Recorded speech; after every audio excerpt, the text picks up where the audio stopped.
महापुराण की कथा कहती है, महाराज पूर्णिमा का जो चंद्र है वो विशाल काय है और उस चंद्र की पूर्णता में हमारी अभिलाषाएं भी पूर्ण हो। आप आस्था चैनल के माध्यम से जितने लोग कथा सुन रहे हैं, फेसबुक यूट्यूब पर जितने कथा सुन रहे हैं और कुबेरेश्वर धाम में जितने कथा सुन रहे हैं, आप में से कितने लोग हैं जो पूर्णिमा का व्रत करते हैं? जो माताएं करती हो जरा हाथ उठाइए। पूर्णिमा का व्रत जो करते हो ना आप लोग, रखिए हाथ।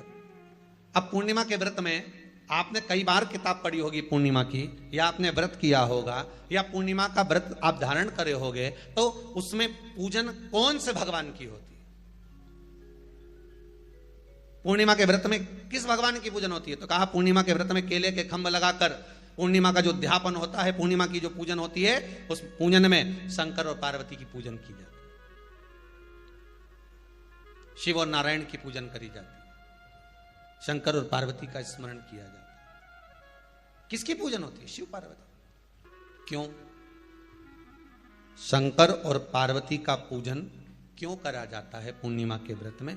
क्योंकि शिव और माता पार्वती ही केवल एक ऐसे हैं जिन्होंने अपूर्ण लक्ष्मी को भी पूर्ण बना दिया था। किसको पूर्ण बनाया है? लक्ष्मी। पूर्णिमा के दिन अगर आप शंकर भगवान को एक लोटा पानी अगर शिव को समर्पित कर रहे हो, श्वेत पुष्प को रखकर शंकर जी के ऊपर सफेद फूल को चढ़ाकर अगर एक लोटा जल भी, एक पात्र जल भी शंकर को समर्पित कर रहे हो, तो ये लक्ष्मी के लिए ही तो कर रहे हो। और कौन सी लक्ष्मी? पूर्ण लक्ष्मी। पूर्ण लक्ष्मी। आपको पहले भी कथा में कहा, एक बार भगवान विष्णु के सामने लक्ष्मी मैया ने बहुत तेज स्वर में कह दिया था, नारायण, दुनिया के लोग आपका नाम जपते हैं, दुनिया के लोग नारायण नारायण कहते हैं, दुनिया के लोग आपका भजन करते हैं, पर सत्य मायने में कहूं ना तो मेरे बिना दुनिया के लोगों की नहीं चल सकती, मेरे बिना दुनिया नहीं चल सकती, संसार मेरे बिना नहीं चल सकता। भगवान विष्णु ने कहा, यह तो गलत है लक्ष्मी आपका कहना।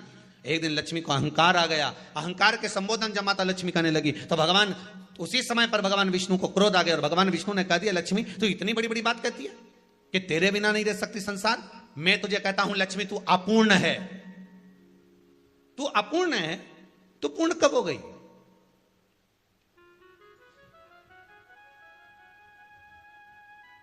तेरी पूर्णता कहां हो गई?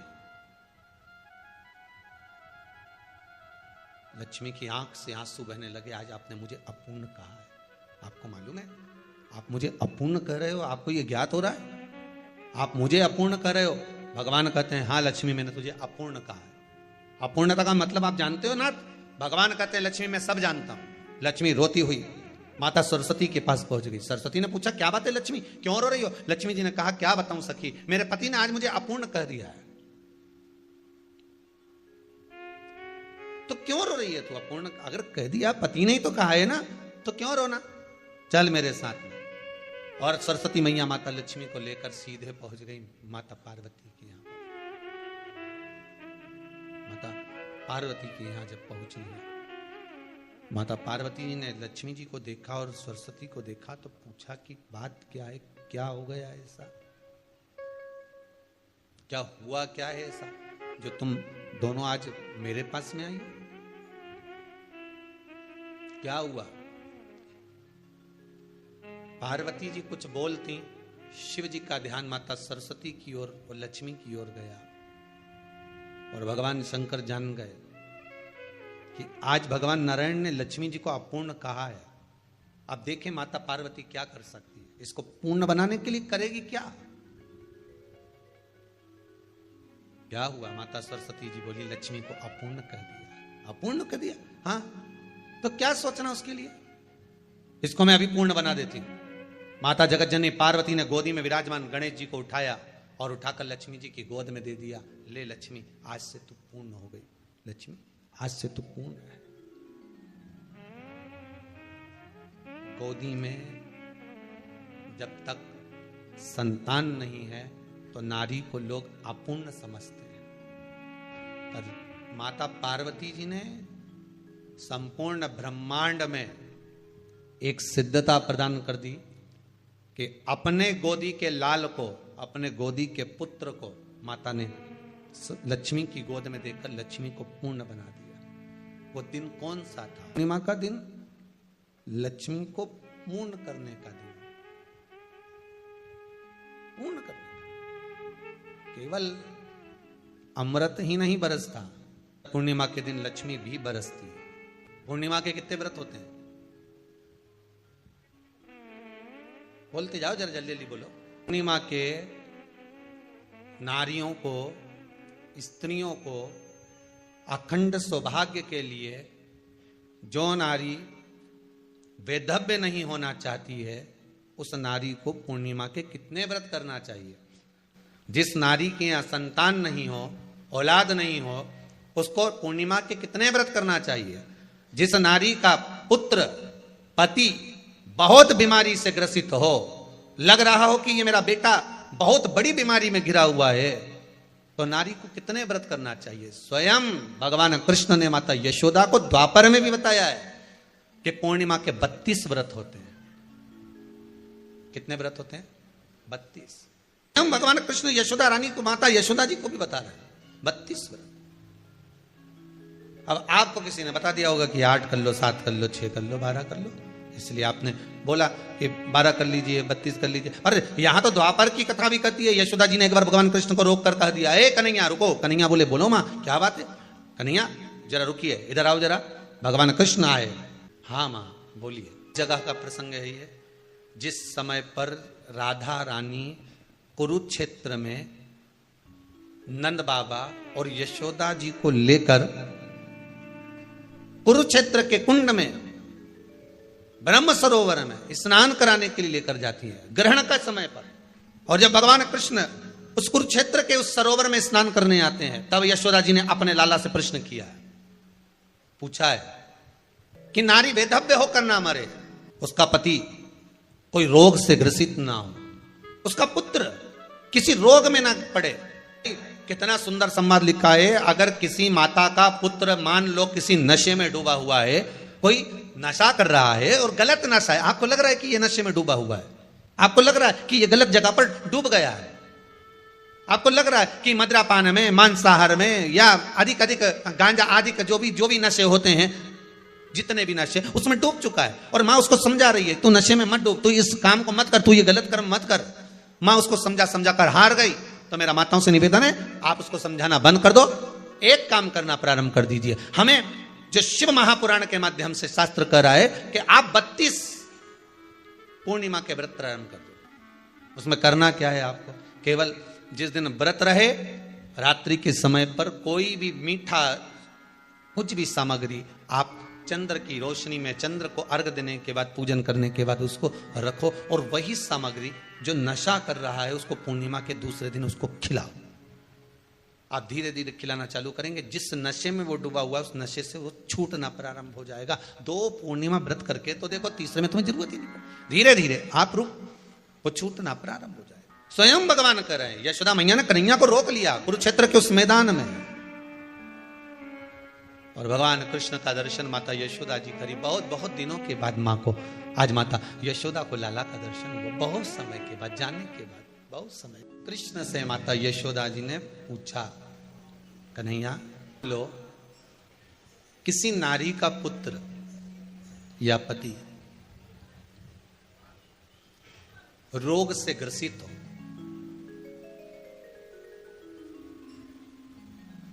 उसके पति की या पुत्र की आयु थोड़ी सी हो, तो हे कृष्ण, उस नारी को कौन सा व्रत धारण करना चाहिए या किसकी पूजन करना चाहिए? ये कुरुक्षेत्र की भूमि का संवाद है।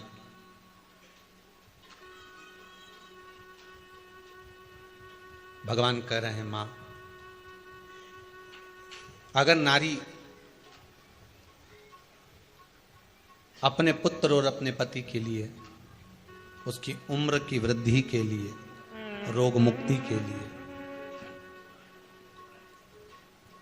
विश्व के ताप को कम करने वाले चंद्रदेव की आराधना, पूर्णिमा के व्रत को धारण करती है, तो नारी उस व्रत के प्रभाव से अपने पुत्र और पति की बीमारी को, रोग को हर लेती।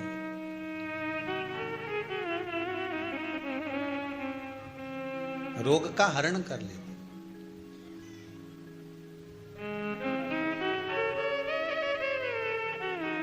महाराज,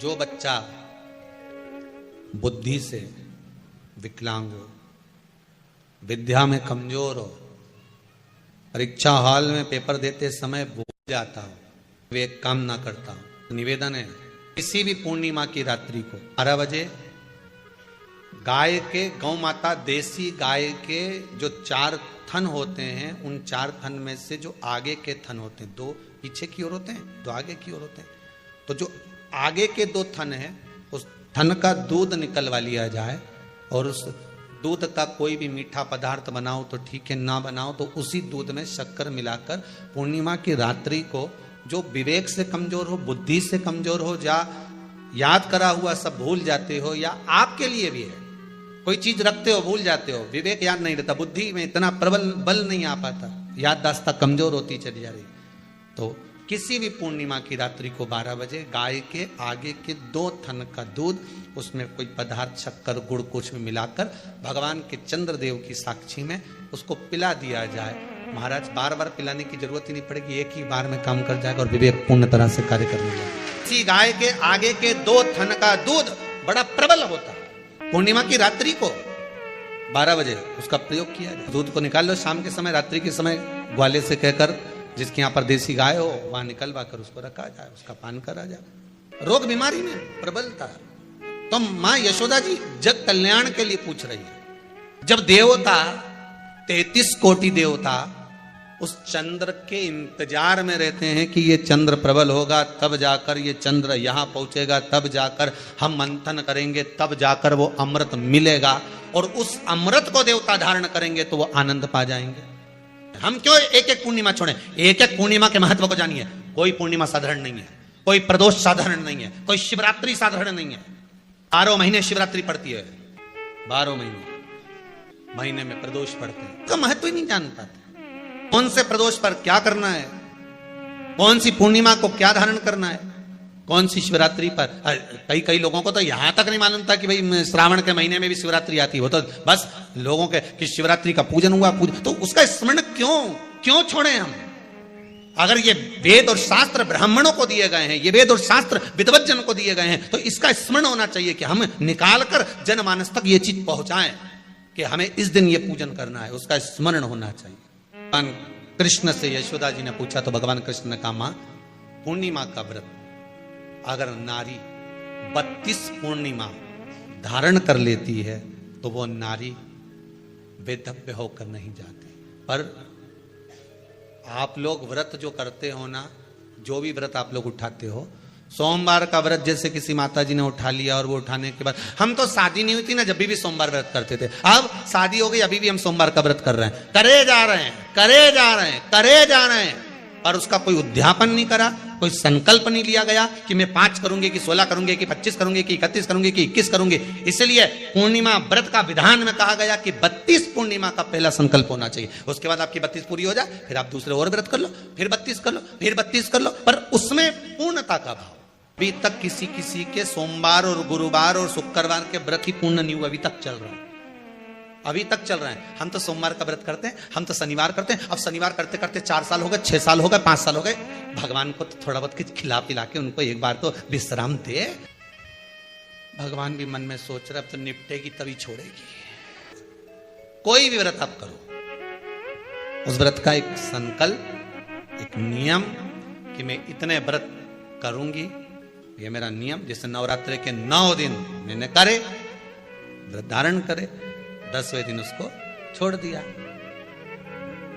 अब तुम तो सोच कर बैठी कि ये मैं 9 दिन धारण कर लूंगी, ने एक दिन बाद एकादशी पड़ रही है तो 10वें के दिन कौन छोड़े, दशहरे का भी व्रत ये भी कर लूं, 11 भी पूरी कर लूं, उसके बाद प्रदोष भी कर लूं, और प्रदोष के बाद में मैं फिर जो द्वादशी पड़ी, 12 पड़ी वो कर पुरा के इसके बाद ही छोड़ूंगी। थोड़ा सा जिस व्रत को उठाया गया, जिस व्रत का नियम लिया गया है, उस व्रत का प्रदान कर कर फिर उसको थोड़ा सा भाग प्रदान कर कर हमने ये व्रत पूर्ण कर लिए। भगवान हमारा ये व्रत आपकी कृपा से, हे विश्वनाथ, हे शंभु, हे त्रिकालदर्शी, हे कैलाशी, मेरी 26 एकादशी आज पूर्ण आपकी कृपा से हुई है, इसलिए मैं उद्यापन कर रही हूं, आपकी कृपा से कर रही हूं। उसके बाद फिर उठाऊंगी, फिर कर लूंगी, पर आज मैंने पूर्णता का भाव लिया। उद्यापन नहीं करो तो किसी विद्वान ब्राह्मण को घर में बुलाकर अभिषेक पूजन करा लो, उसको भोजन करा दो, दक्षिणा आदि प्रदान कर कर उसको विदा कर दो, उसमें भी सुख का भाग।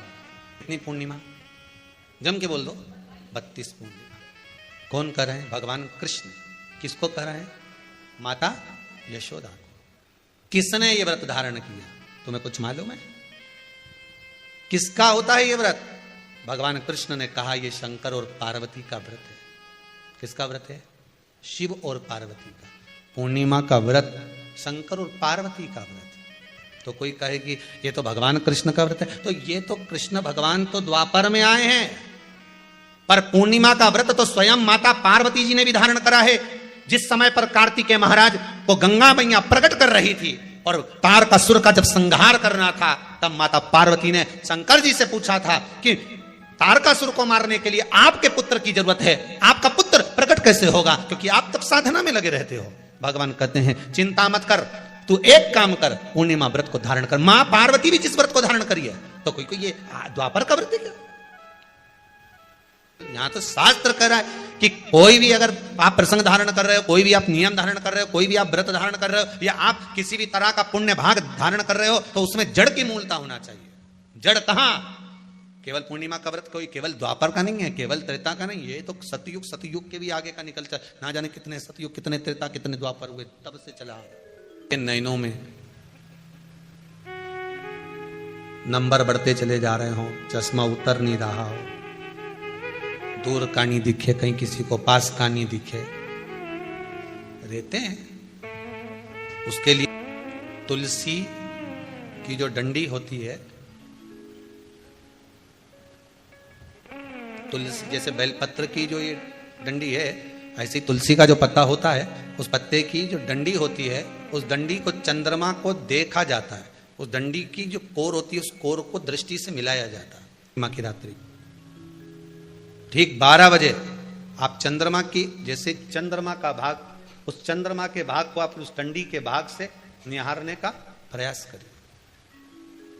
मार घर में आई है, घी का दिया लगाई है, उस घी के दीप को लगाने के बाद पूर्णिमा के दिन उस पर एक प्लेट थोड़ी तिरछी कर रख दो, जिससे उसकी कालोच काई की, उस दीप की, घी के दीप की कालोच उस प्लेट पर आ जाए। थोड़ी सी कालोच ले लीजिए, 5-10 मिनट में आ जाएगी। उसको गाय के घी में मिलाकर आंखों में सुरमा लगाकर रात्रि को सो जाइए। 3 दिन बाद आप महसूस करेंगे कि नेत्र की ज्योति बढ़ना प्रारंभ हो रही है। अब इस प्रयोग को करने में कोई धन लगा तुम्हारा? अरे बोलो तो सही, कोई दौलत लगी तुम्हारी, कोई संपदा, या फिर तुमने सियोर वाला महाराज के लाके खूब बटोर के दे दिया, कुछ लगा? नहीं। तुम करोगे, लाभ तुम्हें मिलेगा। ये जितनी पूर्णिमा के व्रत हैं, जितने 12 महीने जो पूर्णिमा पड़ती है, पूनम पड़ती है, ये भले दुनिया के लोग कहते हैं कि ये भगवान राधा और कृष्ण से संबंध, हम और कृष्ण से संबंध रखते हैं, पर इनका यदि सही संबंध समझा जाए, इनके सही संबंध का यदि स्मरण करा जाए, इनके सही संबंधों का यदि वर्णन किया जाए, तो शिव और चंद्रमा के जो मिलन का केंद्र बिंदु है, वही पूर्णिमा है। केवल एक पूर्णिमा वहीं तक नहीं रही कि भगवान कृष्ण और राधा जी ने रास किया, केवल वहीं तक उसकी सीमितता नहीं है। बात ध्यान रखिएगा, यदि काया का रोग हो गया, मान लो शरीर कहीं से सफेद पड़ रहा है, कहीं से काला पड़ रहा है, शरीर में से खाल की फुकड़ी निकलना प्रारंभ हो गई हो, शरीर में काले काले चट्टे पड़ना चालू हो गए हो, या कोई विशेष रोग हो गया, कोई विशेष में रोग है, बीमारी है, काया बेकार हो रही है, तो सीधी सीधी बात शिव महापुराण की कथा कहती है, सुंदर आनंद में श्रवण कर कर आप अपने जीवन को, ये पूर्णिमा शिव महापुराण की कथा कहती आ रही है।